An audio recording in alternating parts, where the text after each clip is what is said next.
Hey everyone, welcome back to another exciting episode of Attack Productions. Today I Bancroft being joined once again by Jimmy, Jake Squared, and like always, Fluff. Yes, sir. This is my voice 1 week after Attack on Productions. What's up, people? Damn that meme. Hope you all enjoyed today's video. It's I'm all backwards now. There's stuff down below. But let's get into the matchup. Today's matchup is Jimmy versus Jake. Jimmy is playing Soul Striker, and this is right after the ban, so we do immediately put that into effect of our locals, so you'll see that reflecting this match versus Jake in his Vegeta deck. Guys, take it away. Sir.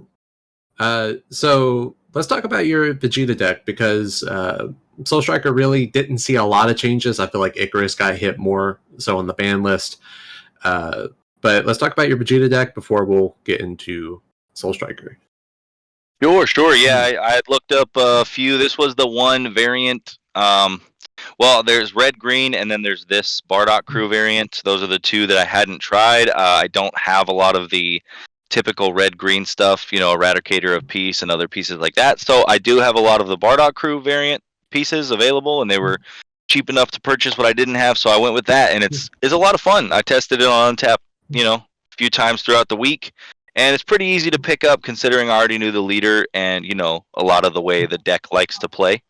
It really doesn't change a lot. When you put the Bardock crew variant in versus like the U7 variant, it doesn't change a lot as far as when to go in, when to be cautious, things like that. But it is a lot of fun. I do think the promo Bardock, which I don't run, would help. I'm still not convinced that it's entirely necessary for anyone watching, trying to build it, because, he's about $20 a piece. So if you didn't want to do that, I'm not convinced that you need it, but I know it would help in certain situations, and it would make it, probably a little bit better. But I had a lot of fun with it. I went 2-1 with it on the night, so, can't complain. Oh, for sure. The great thing about the Bardock crew stuff is that every Bardock crew that you play replaces itself in your hand. So you're never really using hand advantage, you're only building a bigger field as you go. Where U7 would replace, all the cards would replace itself, but they were in the combo area. And you would abuse the combo into getting into your surprise attack Gohans and your Goku Divine Presence. Yeah. So I think both are very similar in not so much pacing wise, but similar in the you never really run out of hand. Yeah, no doubt. And the other thing that's good that you just saw right there is that a lot of this Bardock crew variant, at least the Fasha there, is really good because she can search for your unison as well.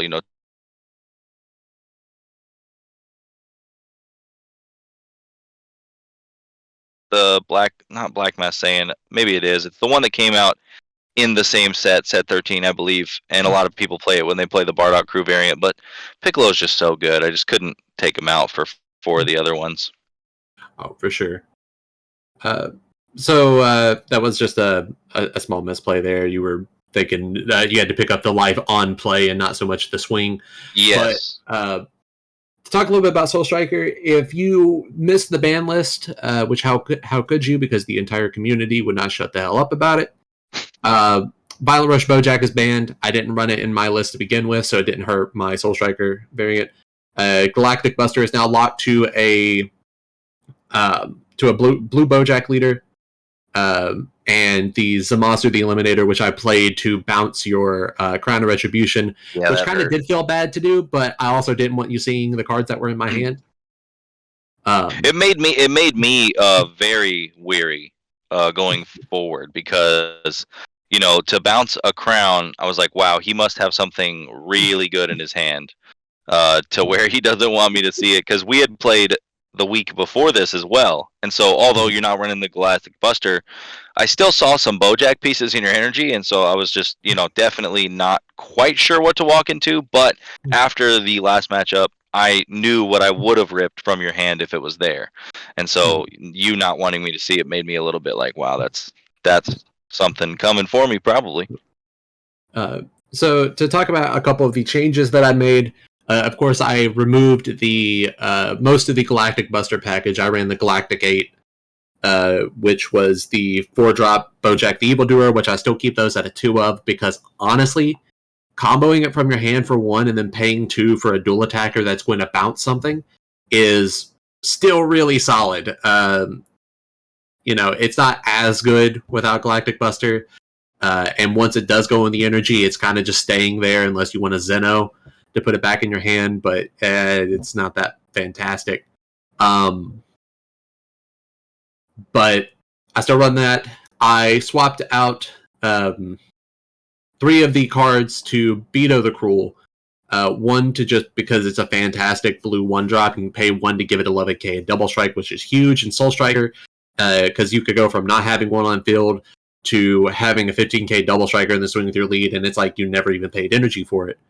And I run those to satisfy the Pinpoint Onslaught Bojack to give me a blue-yellow energy with no energy exhaust so I can stay on curve.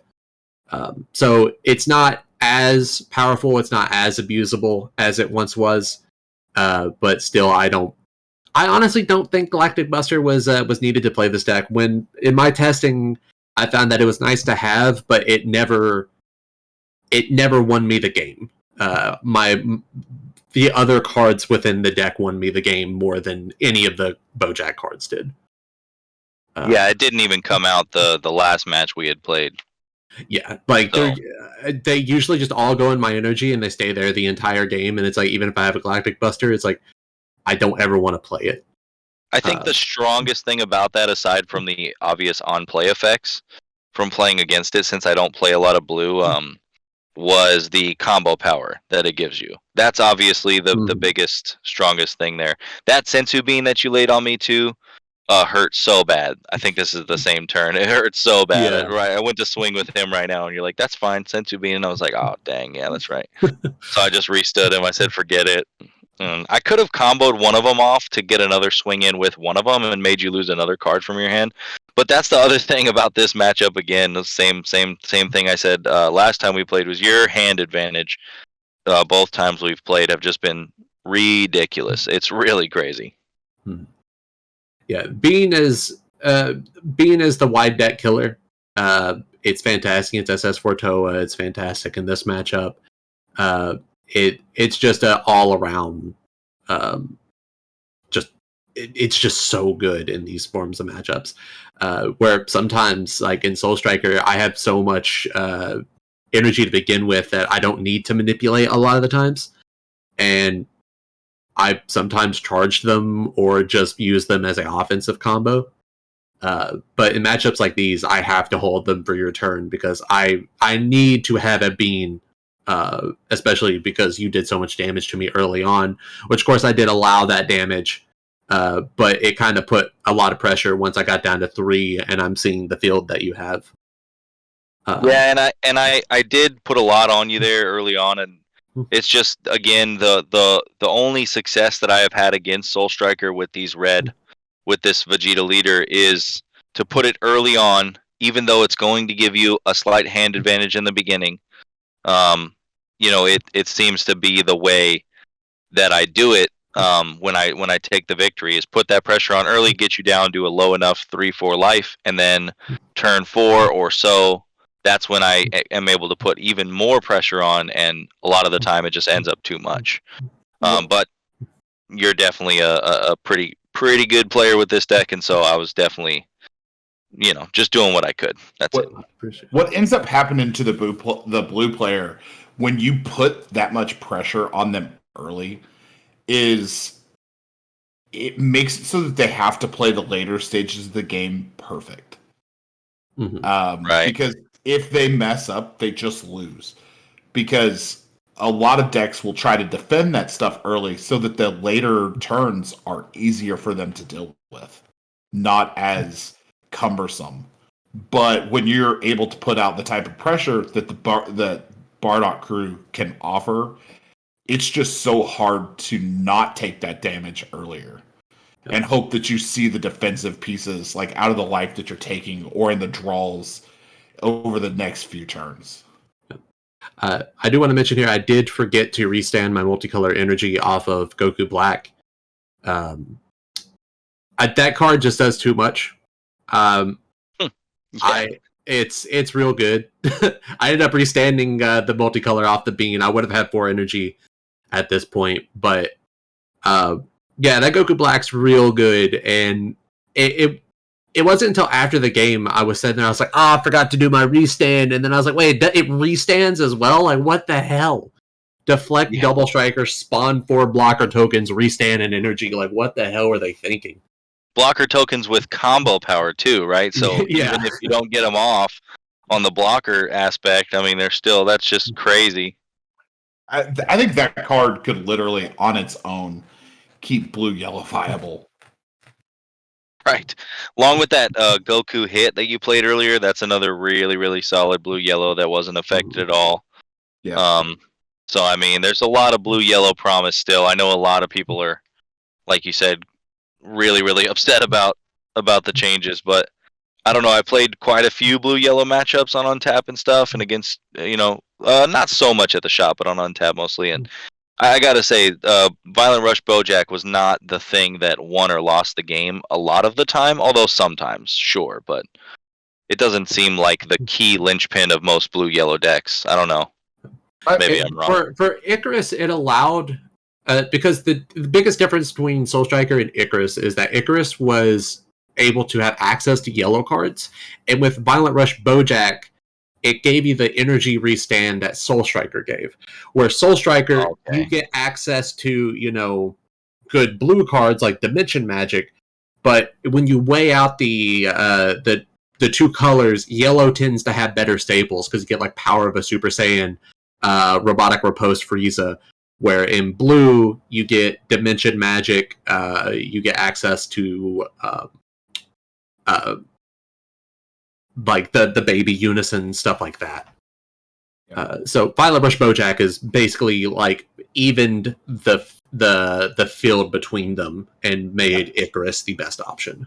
It also let the yellow player play really loose, with the idea that they're going to be able to get their restands on the next turn. So it let them be incredibly aggressive and very pressuring on their turn, and then gave them defensive properties on your turn, because Violent Rush, and plus it also dug through the deck too. So one of the costs to Aegis is losing the card in your hand, and now that with Violent Rush there was no negative to doing it besides getting rid of a multicolor in your hand, but you got to dig and see a greater percentage of your deck for just using the card. Yeah, this onslaught right here was crazy. The Secret ID, Black Mass Saiyan, that's the card you played that wiped my board, right? Mm-hmm. Yeah, that card's stupid good, for sure. It overperformed all night. It was one of the best cards in the deck all night. Really, really good. Yeah. That card is really strong in the current meta. Yeah, getting rid of stuff like that 4-drop Goku. I mean, he's just a 4-drop, no barrier. I wasn't seeing any... I don't know if I actually played one this game. I don't remember that I did. The strats. I run 3 strats in this deck, and they are huge. They are absolutely huge in the Bardock Crew variant. Like, if you're playing a Bardock Crew variant without them, I would highly suggest... there's the defensive Champa there. Gotta love that. But I would highly suggest running some strats if you're playing this Bardock Crew variant. So that was that. And that got the game there. But I do want to talk real quickly about this 5-drop Bardock. It come out of the expansion set, and he is nuts. He's a Spirit Boost 2 at the end of the battle after you combo with him. And he also overperformed all night. I thought it would just be like a cute play, something to replace Galactic Buster, but I think the deck is probably going to start revolving around him, honestly, especially when you -5 on the baby, give your leader the +15, you have a base 30k, you do lose the double strike, but you're swinging 35 and then into 40k if you combo another one. And if you were running something else other than the baby, you can still boost your leader up insane. That Bardock is limit 2. Yeah, exactly. Limit 2, so you can do it twice per turn if you had a bunch of markers and a different unison or not a better way to use them or something like that. So really, really good for sure, yeah. Sure. I mean, who doesn't like a leader who could potentially do 4 damage, right? Yeah, sure. Pretty nuts. With that being said, thank you all for tuning in. It looks like I forgot that we let the camera roll a little bit longer in this video, and I adjusted the timing for that without realizing it. So this is one of our shorter matches we've had in a long time. Hope you all enjoyed today's matchup. Keep in mind there's buttons down below and on the screen while Fluff does the outro. Hey guys, click on the videos. Thanks so much for watching. Make sure to check out the rest of our stuff. Leave us comments, subscribe, all that fun YouTube stuff because we love you. But as always, read your cards, know your plays. Let us make the mistakes so that you don't have to. And Fluff out.